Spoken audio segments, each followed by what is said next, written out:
So I have a question. What would you say to people who say, like, what about the Agama N1 laydown shocks? What makes this different? The Agama, I think that they marketed it by saying that they are lowering the center of gravity, but in fact they are raising the entire shock above the gearbox and all the mounting hardware and everything. So I'm not sure it actually lowers the center of gravity a lot. It changes the handling though, because they have a lot shorter stroke and shorter shock than even this setting that we made now. So it's still, I would say that the Agama is one step further from what this is compared to a normal suspension geometry.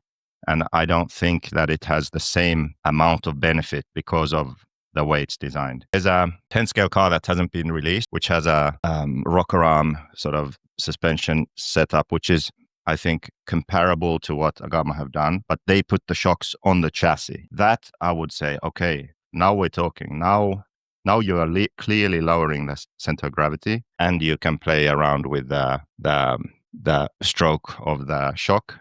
That would be interesting. So honestly, like if I'm completely honest, the VRP conversion for the Agama would be the way to go for Agama.